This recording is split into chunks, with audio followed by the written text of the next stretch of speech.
안녕하십니까. 저는 눈에 관해 발표하게 된 24040 문정호입니다. 우선 눈의 구조에 관해 설명을 드리겠습니다. 첫 번째로 눈에는 각막이 있습니다. 투명한 앞쪽 돔 형태 조직으로 빛을 처음 골절시켜서 눈 안으로 들여보내는 역할을 합니다. 수정체는 탄력 있는 렌즈 형태의 조직으로 두께를 조절하면서 상에 초점을 맞춥니다. 홍채와 동공은 각각 빛의 양을 조절하는 막이고 빛의 유입량을 조절하는 구멍이 동공입니다. 유리체는 투명한 젤리와 같은 물질로 눈 모양을 유지하고 빛이 망막에 잘 도달하도록 합니다. 망막의 경우 눈 안쪽에 있는 감각 수용체층을 가지고 있으며 빛을 전기 신호로 바꾸어 시신경으로 전달합니다. 시신경은 망막에서 생성된 신호를 뇌로 전달하고 시각 정보를 처리하게 합니다. 이외에도 눈에는 다양한 구성하는 요소들이 있지만 가장 중요한 것들은 이 정도로 설명하겠습니다. 원시와 근시라는 눈의 굴절 이상 또한 존재합니다. 근시는 안구의 전후 앞뒤 길이가 지나치게 길거나 각막과 수정체의 굴절력이 너무 강해서 빛이 망막 앞에서 초점을 맺히는 경우입니다. 증상으로는 가까운 물체는 잘 보이나 먼 거리 시야가 흐릿하다는 것이 있습니다. 교정하는 방법으로는 오목 렌즈를 사용해서 초점을 기존보다 뒤에 맞추는 방법이 있습니다. 반대로 원시는 안구의 전후 길이가 짧거나 각막이나 수정체의 굴절력이 약해 빛이 망막 뒤에서 초점이 맺히는 경우입니다. 증상으로는 먼 거리의 시야는 비교적 선명하나 가까운 거리의 물체가 흐릿하게 보인다는 것이 있습니다. 교정하는 방법으로는 볼록 렌즈를 사용해서 빛을 더 모아 망막 위에 초점을 생성하는 것입니다. 난시라는 눈의 다른 이상 또한 설명해 보겠습니다. 난시는 각막의 이상에서 나타나는데요. 각막이 만약 구형으로 온전한 가로와 세로가 같은 정도의 공류를 가진다면 난시는 일어나지 않을 것입니다. 하지만 여기 있는 그림처럼 만약 타원형의 공류를 가지게 된다면 가로의 공률과 세로의 공률이 달라서 각각의 초점이 맺히는 곳이 달라져 한 점에 맺히지 않고 초점이 여러 군데에 맺히게 됩니다. 그렇게 되면 증상으로는 모든 거리가 약간 흐릿하게 보이며 물체가 늘어져 보이거나 이중상이 보이는 등 눈의 피로와 두통을 동반하는 여러 문제들이 생길 수 있습니다. 교정하는 방법으로는 원통 렌즈를 사용하여 특정 방향의 굴절력 차이를 보정하는 것이 있습니다. 그리고 여기 밑에 있는 이 이미지는 난시를 확인하기 위한 그림인데요. 이 그림의 정확한 명칭은 어, 햇살 도표라고도 불립니다. 굵기와 색상이 동일한 선들로 이루어져 있지만 난시 때문에 축마다 초점이 다르다면 어느 한 곳이 진하거나 흐리게 보일 것입니다. 그것을 통해 난시를 검사할 수 있습니다. 그 이외에도 안광학 측정기기는 여럿이 있습니다. 그림 3에 나타나 있는 굴절력 측정기는 눈에서 나오는 광선의 파면을 6개의 구멍으로 결정하여 파면이 확산형인지 수렴형인지 아니면 다른 형태인지 분석하여서 눈 각막의 각막이 아니라 수정체의 굴절력을 측정하는 광학기기이고요. 오른쪽에 있는 그림 13의 경우에는 마이클슨 간섭기와 동일한 원리로 이루어져서 간섭을 통해 거리를 측정하고 그것을 통해 눈의 실제 구조나 눈에 있는 문제들을 알아내는 역할을 하는 측정기기들입니다. 눈 자체가 인간에서 있는 광학적인 그런 도구이기 때문에 다른 광학적 도구들을 이용하여 더 정밀한 측정을 할 수 있습니다. 광세포에 관해 설명을 드리겠습니다. 다른 생물들 같은 경우, 특히 해파리와 같은 경우에는 그저 빛을 감지만 할 수 있지만 인각의 망막 세포의 경우에는 광자를 포획하는 막이 늘어선 층과 미토콘드리아 그리고 핵이 있습니다. 이 광자를 포획하는 막의 경우에는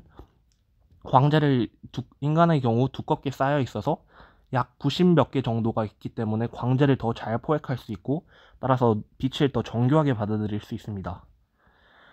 과거에는 인간 이전의 생물들은 오목한 눈을 가졌었는데요. 단순히 빛의 광선이 왼쪽 그림처럼 들어온다면 빛이 어디서 들어오는지만 감지할 수 있는 단순한 형태의 오목한 눈이었습니다. 오른쪽에 있는 그림에는 동물계에 실제 존재하는 오목한 눈들을 나타낸 것입니다. 각각 평형동물, 대합, 갯지렁이, 그리고 삿가 쪽의 눈입니다. 이러한 오목한 눈들은 빛이 어디서 들어오는지는 알 수 있었지만 더 자세한 정보는 얻기 어려웠습니다. 그 다음으로는 바늘구멍 눈이 진화했습니다.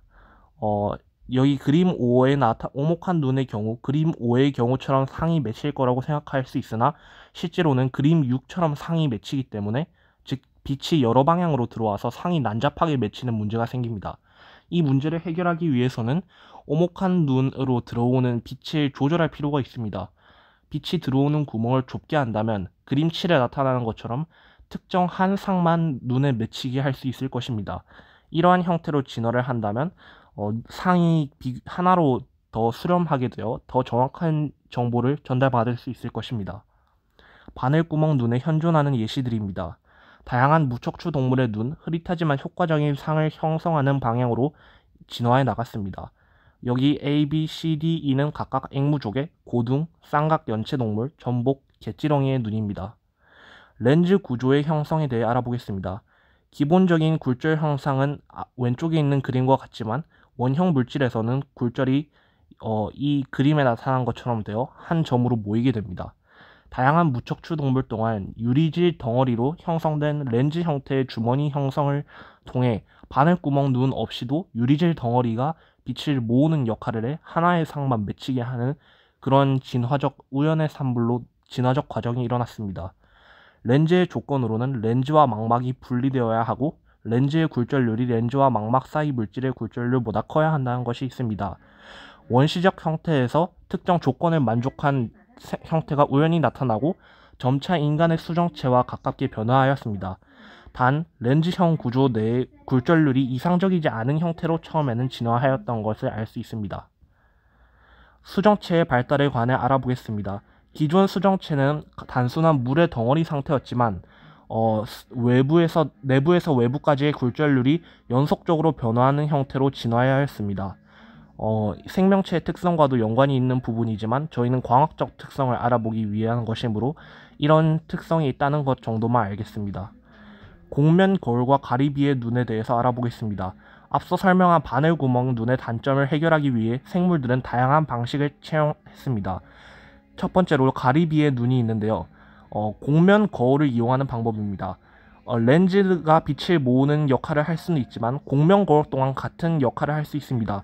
수차 보정 렌즈를 통해서 이런 문제를 해결하고 타피텀과 같은 기관을 이용해서 더 효율적인 시각을 발달하기도 하는데요. 오른쪽 고양이의 눈에 빛이 나는 것이 타피텀을 의미하고 이 곡면 거울로 인해서 나타나는 현상이 진화한 것으로 빛을 반사하여서 밤에도 더 잘 볼 수 있게 합니다.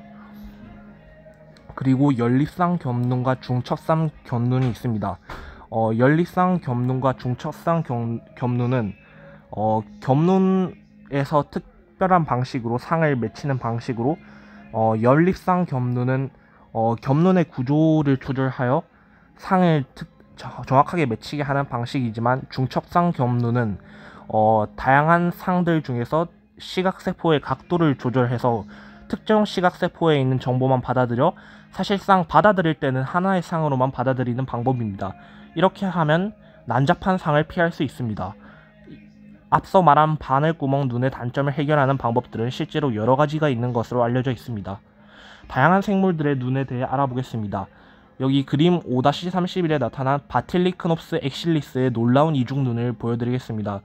이 생물은 실제로 이중눈을 가지고 있는데 이는 눈의 진화 과정이 실제로 눈이 진화의 산물이지 창조론적 그런 개념이 아니라는 것을 보여줍니다. 왼쪽에 있는 이 산들은 눈의 진화를 단순히 나타낸 것이고요. 중첩상 겹눈에 아까 설명했던 중첩상 겹눈의 원리가 여기 있습니다. 실제로 다양한 방향에서 광선들이 들어오지만 받아들이는 것은 일부만 받아들임으로써 하나의 상을 맺게 합니다. 각막과 유리체 난눈으로 이루어진 카메라 눈은 눈이 조상으로부터 진화했다는 흔적을 보여줍니다. 그리고 마지막으로 오른쪽 위에 있는 그림은 가리비의 눈을 나타내는데요. 가리비의 눈이 광량에 맞춰 조절되는 그런 최근의 연구 결과가 있다고 하는데 눈이 진화하는 과정이 사실상 하나의 조상으로부터 진화했다는 증거도 보여주고 가리비와 같은 생물들에서 눈이 어떤 기능을 하는지 알 수 있었던 그런 연구라고 할 수 있습니다. 이처럼 다양한 역할을 하는 눈에 대해서 알아보았습니다. 그리고 눈의 광학적 원리와 다양한 생물들에서 눈이 어떤 역할을 하는지 알아보았습니다. 감사합니다.